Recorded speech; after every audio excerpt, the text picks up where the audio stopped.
السلام علیکم، welcome to my YouTube channel جس کا نام ہے بچوں بایولوجی کارنر ود شیری۔ میں نے اسی یاد کروایا، بھول نہ گئے ہوں۔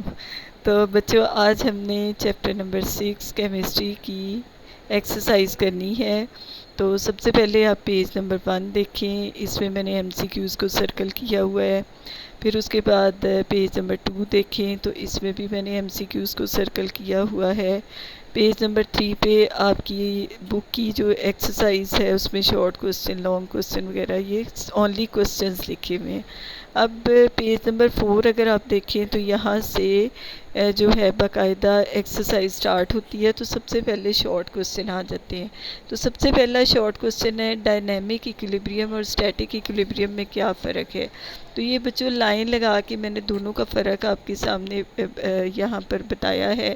ڈائنامک ایکویلیبریم تب ہوتا ہے جب ری ایکٹنٹس اور پروڈکٹس کی تعداد جو ہے وہ برابر ہو جائے، ٹھیک ہے۔ اور ایک ٹائم ایسا آتا ہے کہ جو ری ایکشن ہے وہ نہ آگے کی طرف جا رہا ہوتا ہے نہ پیچھے کی طرف جا رہا ہوتا ہے، بلکہ وہ ایک جگہ پر لگتا ہے کہ رک گیا ہے۔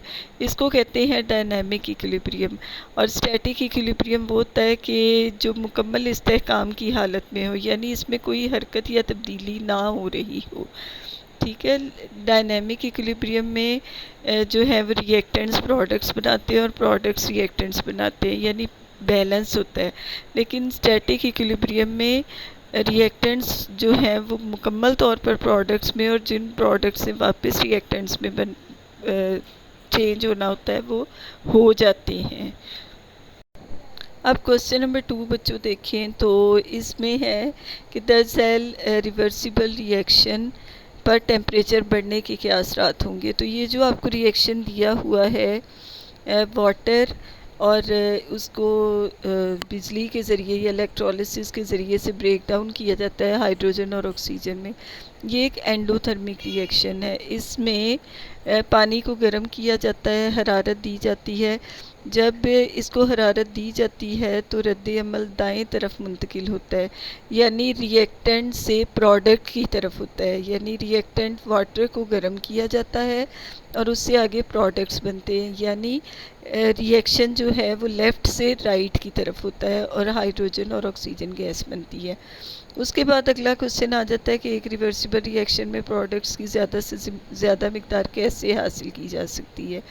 تو آپ ایک ریورسیبل ری ایکشن کبھی مکمل نہیں ہوتا، تاہم اسے مکمل ہونے کے لیے مجبور کیا جا سکتا ہے اگر تمام پروڈکٹس بننے کے بعد علیحدہ کر لیے جائیں، ٹھیک ہے۔ اگر ان کے پروڈکٹس کو علیحدہ کر لیا جائے تو پھر وہ ری ایکشن تکمیل تک پہنچ سکتا ہے، کہ جب ری ایکٹنٹ پروڈکٹس آپ نکال لیں گے تو وہ واپس ری ایکٹنٹس میں نہیں چینج ہوں گے، تو اس وجہ سے یہ ری ایکشن یہاں پر تکمیل تک پہنچ جائے گا۔ بچوں پیج نمبر 5 اگر دیکھیں تو اس میں جو ہے پہلے شارٹ کوسچن ہے کہ ایک ریورسیبل ری ایکشن کو ایکویلیبریم کی حالت تک پہنچنے کے لیے جو وقت درکار ہے اس میں کیسے کمی لائی جا سکتی ہے؟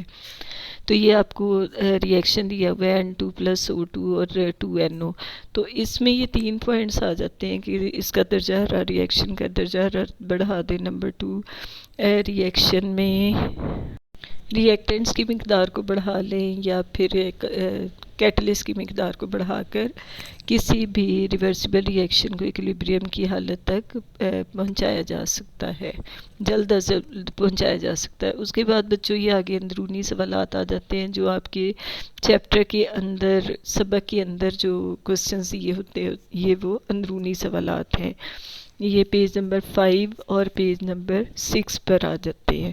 اس کے بعد آگے پیج نمبر 7 پہ تعمیری فکر پر مبنی سوالات آ جاتے ہیں، اس کے آنسر ساتھ دیے ہوئے ہیں۔ اس کے بعد بچوں پیج نمبر 8 اگر آپ دیکھیں تو اس پہ دیکھیں تفصیلی سوالات ہیں، اور یہ آپ کی بک میں سے ساتھ میں نے پیج نمبر مینشن کیے ہیں، 9، 10، 11، 12 یہاں تک جو تفصیلی سوالات ہیں آپ کی بک میں سے لیے ہوئے ہیں۔ اس کے بعد پھر تخلیقی سوالات ہیں پیج نمبر 13 اور 14 پہ۔